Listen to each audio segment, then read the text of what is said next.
What's going on, everybody? Welcome. Today is Fri-YAY, the first one of the new year, January 6th, 2023. My name is Jeremy. This is my first cup.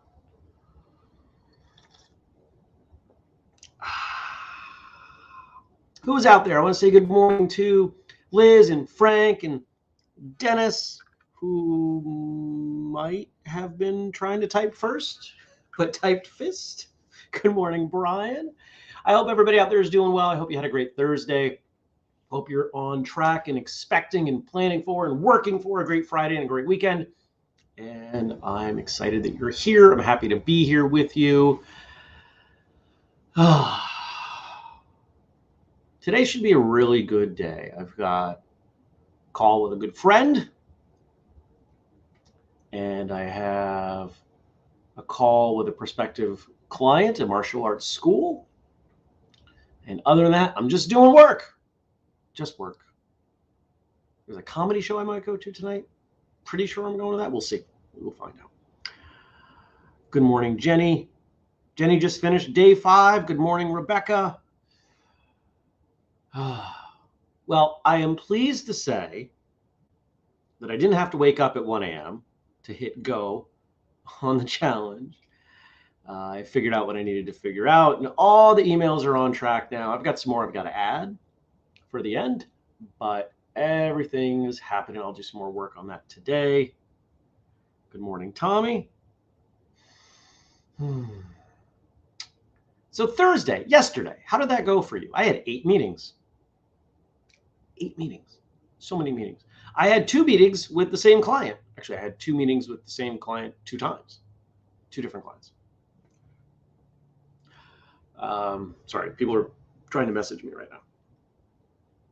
I'm doing a show. Don't message me. Okay, seriously, flipping my phone over. Not checking the Twitch, apparently, while we're doing this. Dennis says, first cup Fri-YAY. Woo! Good morning, Gad. So lots of meetings yesterday, including one of them with my newest client, who I'm loving this person. I'm loving her. She is wonderful. And I don't mean that personally. She seems like a wonderful person personally, but I'll relate this back to martial arts. You get a student, and that student shows up every class, and they practice at home. And they're willing to try, and they're excited to be there, and they're thankful. And you find yourself teaching to that person in the room because they get it and they make you excited to teach. Well, that's kind of what this woman is like. She's got a business that has nothing to do with martial arts. And she's been kind of floundering. She moved a little over a year ago, had a very successful business elsewhere. She practices alternative medicine. And this was our 3rd, 4th time on the phone, but really our first real call. No, our second real call. And I said, all right, I want you to do these few things. And she did them, almost all of them. I gave her a lot to do. And her mindset's changing. And that's 80% of what I do is I help people change their mindset when I do consulting work. I'm really more of a coach, but most people don't think they need a coach. They think they need a consultant. So I call myself a consultant. And so that was a lot of fun. What else? Went to the gym. Did a bunch of miscellaneous stuff in there. And about halfway through the day, you guys remember when I was taking we'll call them brain pills, nootropics? I haven't taken any in weeks. And I took some. I was like, oh yeah, let me take some for the afternoon. I was like, no. And I had the pedal to the floor for the rest of the day. Why am I not doing this more often? So I think I need to get back into that as maybe not a daily routine, but a frequent routine. Because holy cow, I turned out some great work. Good morning, Andy.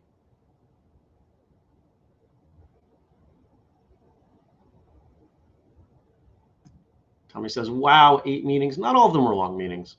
I taught 3 classes, did my challenge workout. That's awesome. I'm still so pumped to see everybody with the challenge workouts and posting things. I did see a typo in this morning's when I reviewed it, but I'll fix it.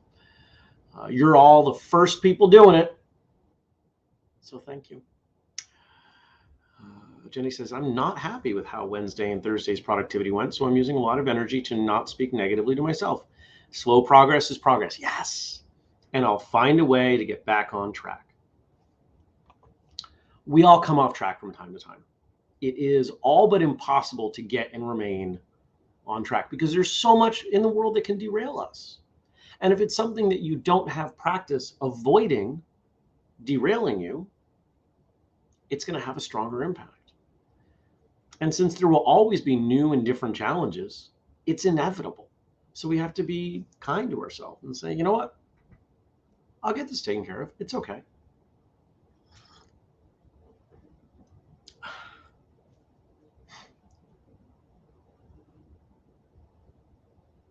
Oh, well, thank you, Jenny.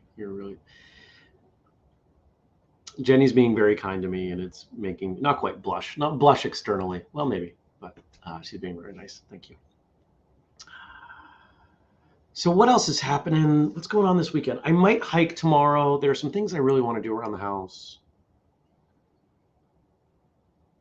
And I'll probably do those. Oh, here's a question for you. How's the connection today? How's the quality of the camera? Because I got sick and tired of the Wi-Fi setup I was using. Stepped up, ordered one that was, it doesn't, in the grand scheme, it's not that much money, but I kind of resented having to spend it. It's a mesh system. It's got 3 nodes, and their main one's right there. And I've got one over there, and I've got one down there, and it covers the whole house. But I have to switch every single device over to this new network. There are a lot of devices. I've got like 6 speakers, and there are probably 20 to 25 things I've got to move over to this new network. And so a number of my cameras aren't working right now. There's a bunch of stuff that's not working. But on the plus side, it seems like it's working much better. It seems working well here. Yesterday it was working better on my laptop in there. Because that was really what kicked it off, was my laptop sitting right there. And it's going through one wall. And I was getting poor connection. And I kept isolating it back to the router I had. So fortunately, I've got plenty of experience with IT stuff. So I was able to figure all this out. Rebecca says, smooth picture, nice sound, thank you. Andy's asking about the weather. Was it 30 something? 35 degrees right now. It's cold. Not, 35 here is probably warmer than I think I saw it was 50 something down there. I'll take 35 here over 55 there. Actually, I don't know about that. If I was there, well, that's not making any sense. We'll just keep moving forward. So doing some stuff around the house this weekend. Sunday, there is a time management course that I've been putting off doing. There's some irony in that statement. And planning to dig into that on Sunday. I'm not sure if it's just one day. It's self-driven. So hope to get through that, because there's so much going on that if I can get better with my time, I will.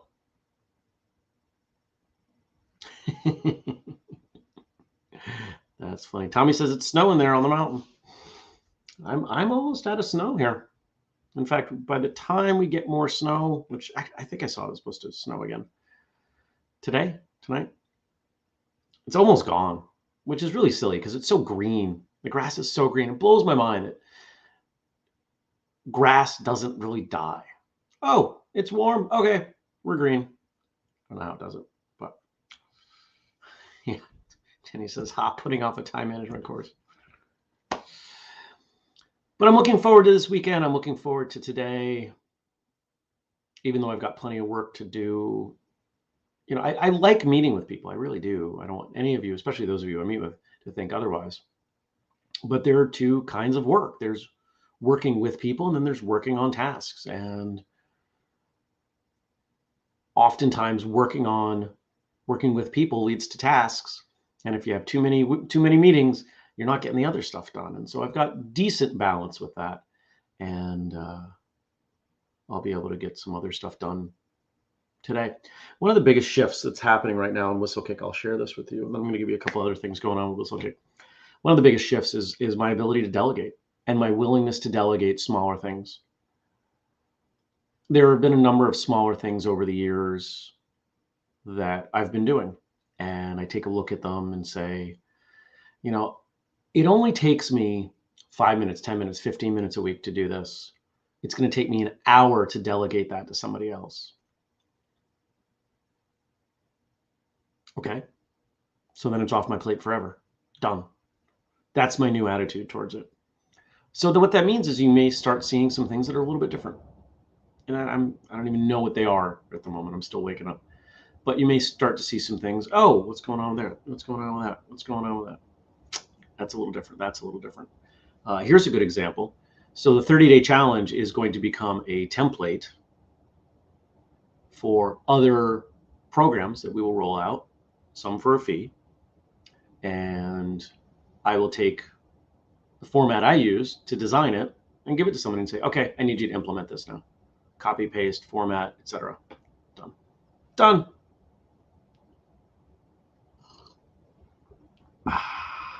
Tasty.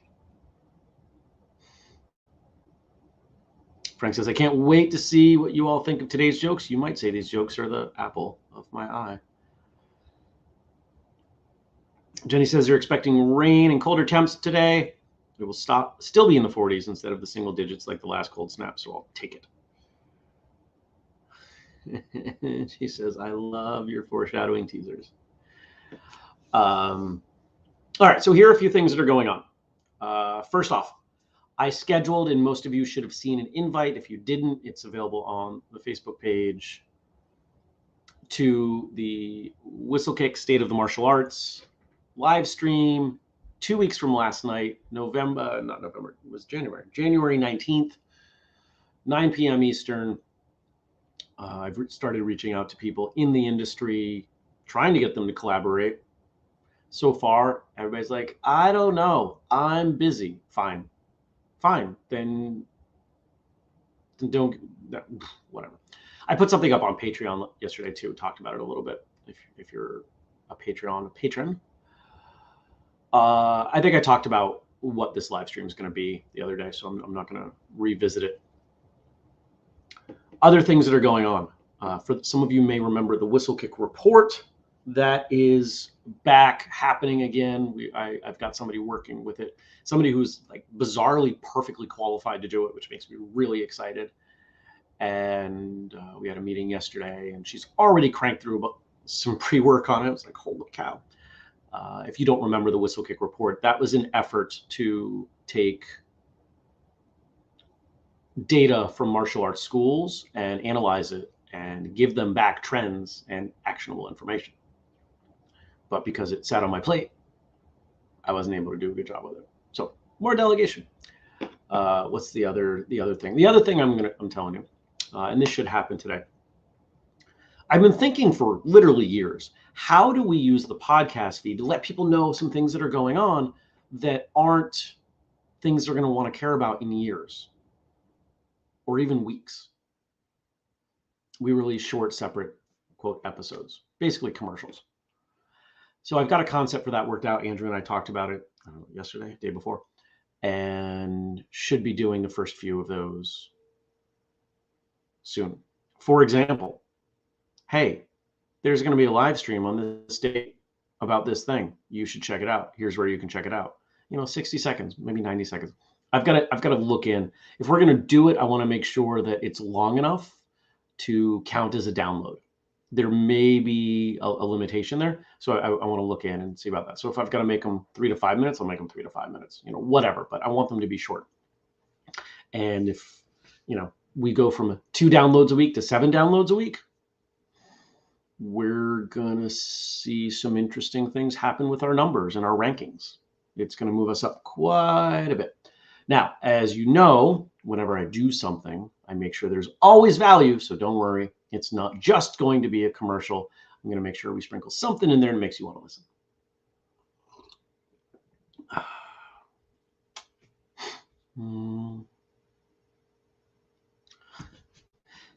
Dennis says, I told a lot of jokes during quarantine, but no one got them because they were inside jokes.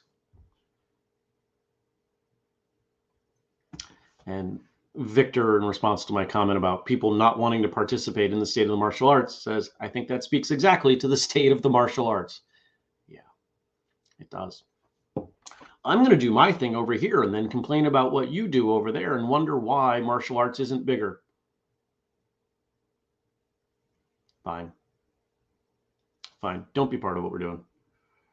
Kelly's got to take her son back to the airport. He needed to leave earlier. It was nice having him here. That's awesome. I'm glad that you had a great wedding. I was excited to see the pictures. It was really nice. You both look really happy. And I think I speak for everyone when I say congratulations. I don't think I have anything else to tell you. So it's joke time. Let's see how Jeremy does reading the jokes today. Thank you, Frank. This one? Yep. Thank you, Frank, for sending over jokes and then the stuff we'll talk about after. I appreciate you. All of your hard work. Thank you, Josh, for our theme song. Thank you, Denise, for doing the audio podcast work. All right. The jokes for Fun Day Friday. Today's Apple Tree Day. The worst part about an apple addiction is that you can't go and see a doctor about it. Waiter, why is my apple pie all mashed up? Sir, you did ask me to step on it. If A is for apple and B is for bananas, what is C for? Explosives. We all know where the Big Apple is, but does anyone know where the mini apple is?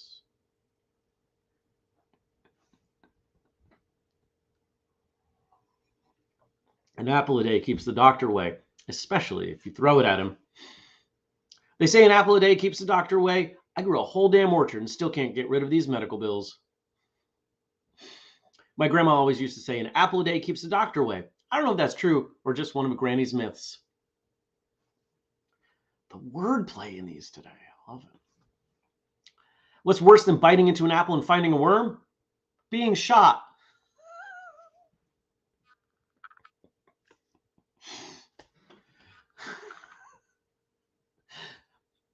That's a fantastic joke. A teacher asks a, quote, dumb student a question. If I give you 5 apples and take 3, what will you have? Trust issues. Why did the apple pie go to the dentist?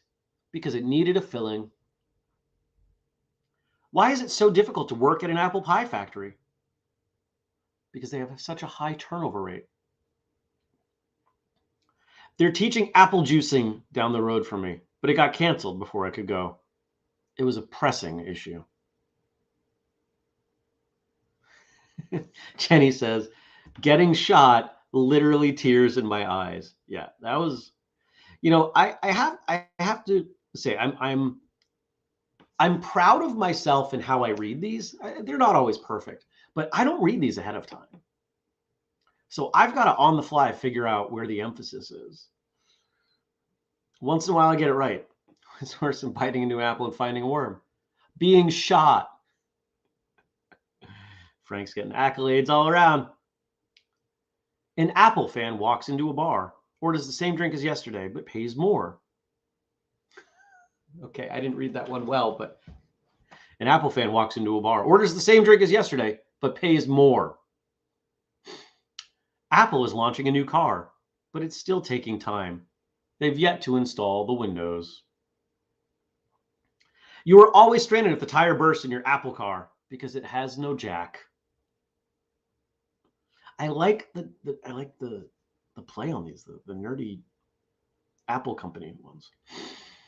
There's iPod, iMac, iPhone, and Apple Watch because iWatch sounds too creepy. Apple's introducing robot dogs to the market soon. They're testing one in Mexico right now. It's called the iChihuahua.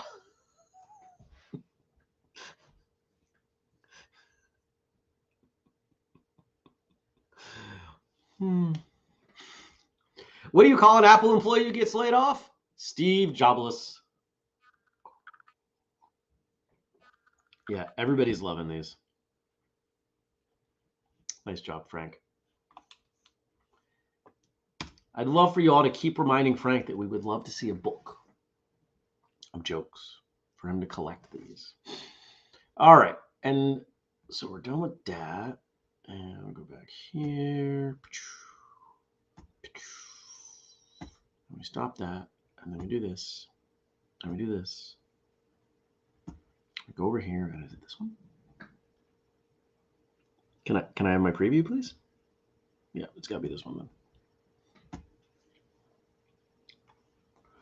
On this day, 1967, boxer Larry Donald was born. And here's an excerpt of an article from the University of Cincinnati Hospital's website. And for those of you that don't know, Frank is from Cincinnati, and we have been graced with a bit of Cincinnati trivia over the years as we talk about boxers and other folks born there. And I think we've talked about Larry Donald a couple times. He's a hometown hero. Gad adds on with his joke. Apple will bring out a special edition for St. Patrick's Day. They call it the iPaddy. Jenny says, I love laughing this hard together with all of my friends.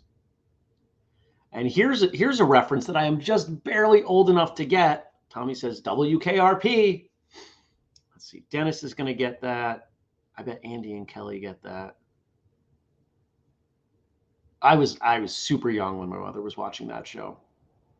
It was a sitcom about a public radio station in Cincinnati. I do not remember anything about it other than like tiny bits of the theme song. Okay, Jenny gets it. Okay. The hospital employs the standard multidisciplinary workforce that is typically seen at an academic health system to save, care, and heal patients in need. Among this 4,000 plus person staff stands a world-renowned associate, but world-renowned for reasons far removed from the medical field. UC Medical Center employs Larry Donald, a once professional boxer and heavyweight world champion. Larry, also known as the Legend, was awarded a bronze medal in the super heavyweight division in the 91 World Championships as an amateur. He went pro the following year and won a gold medal at the 92 World Championship Challenge. To top it off, Larry even represented the U.S. in the 92 Olympics held in Barcelona, Spain. Oh, excuse me. He professionally boxed until 2007. That's a good career. 15 years. That's a good career. Where in his 15th year, oh, said it right there, defeated notable boxers such as Evander Holyfield, Tim Witherspoon, and Jeremy Williams. But the tough and intimidating demeanor that was once needed for Larry in the boxing ring has now shed from his work character at UC Medical Center. Soft-spoken and undeniably kind, Larry is now a patient transporter moving patients in the hospital. And he says, I like working closely with patients in need, connecting them and making them feel at ease. I really enjoy my job, Larry said of his role at UC Medical.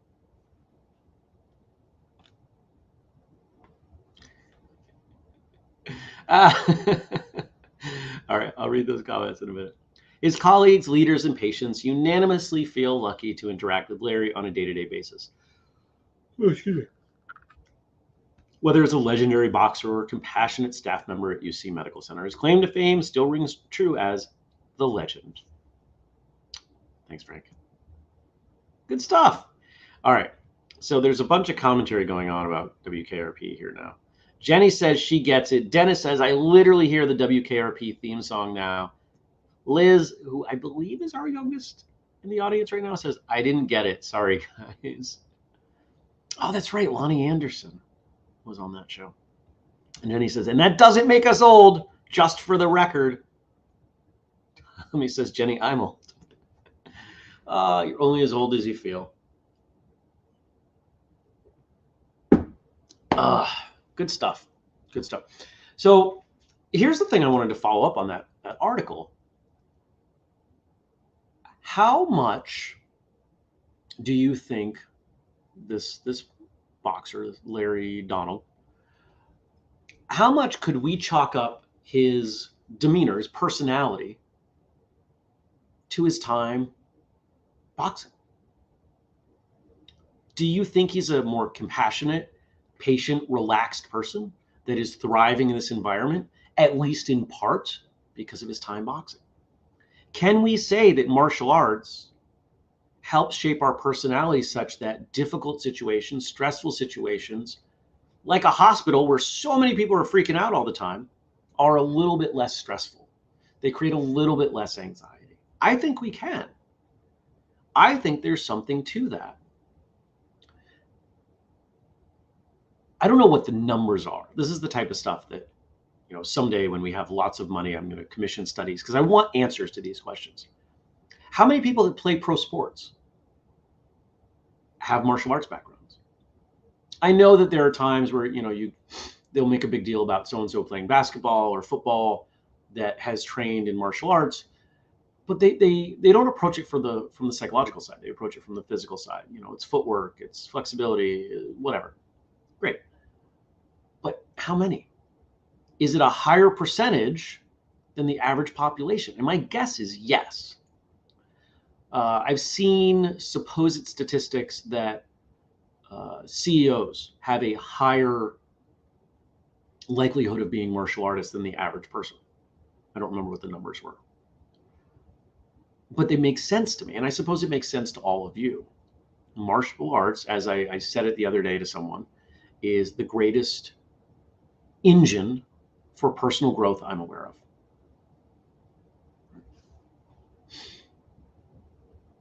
Victor says, most boxers I've ever met are the kindest and sweetest of people, and Tommy agrees. Kelly says, many do martial arts in the off season. Yeah. So there's really something there. And I wish we had numbers, because when we get to the point, and this is something I think about periodically, I want to have whether it's a nonprofit offshoot or whatever, I don't know that it really matters, but the goal being to promote martial arts in general, kind of like an industry association where the money goes back into general purpose ads, you know, like a lobbying board, you know, you remember the commercials for milk? What if there were commercials for martial arts? Not martial arts school over here, but just, hey, you should do martial arts because it's good for you. Find a school, done, right? It doesn't have to be anything more than that. An awareness campaign. I'd love to do that. It's going to cost a lot of money. We don't have money, but we'll get there. Then it says, fighters are the best people. They leave all their aggression in the ring and tend to be incredibly kind and gentle outside of it. You know? And they don't have stuff to prove, right? When people get really heated, they're trying to prove things. Victor says, got martial arts?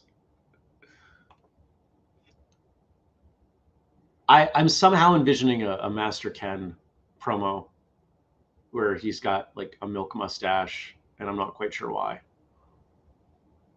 He'd do it. We wouldn't use him because the only people who would get it are martial artists, and everybody else would think it's a joke. Because it would be a joke. Jenny says, I have a t-shirt with a play on the Got Milk slogan. Instead of the word milk, it has a silhouette of a flying sidekick. Can you send me a picture of that? I'd love to see that. All right. Time to go. Time to go start our Friday. If you haven't done your daily challenge, if you are participating in the 30-day challenge, I hope you will do it. I hope you will post about it. I hope you will encourage others to do it. For those of you who are, regardless of whether you're posting, I appreciate you. Thank you for doing that. Thank you for any feedback that you email over. Thank you for being here for the show. Thank you for your support. Thank you for your friendship. I appreciate each and every one of you, even those of you who don't let me know that you're here, or you watch later, or you listen. It really does mean a lot to me. I continue to say this is the most ridiculous premise for a show, and the fact that you show up for the show of ridiculousness says something. I don't know what it says. Probably says you're all as crazy as I am, and I'm good with that. Have a fantastic weekend, and remember, if you want to support us, where's that button? Here it is. The 3 big things I'm giving you. Patreon.com/whistlekick starts at $2. In fact, I released audio yesterday, even for the $2 tier.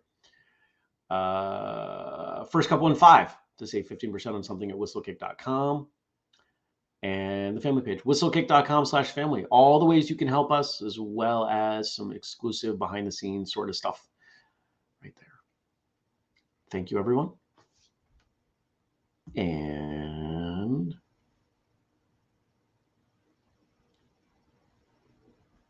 yeah, Kelly says, even on our honeymoon. Yeah, the fact that you guys are tuning in on your honeymoon is awesome and really says something to me. So I appreciate it.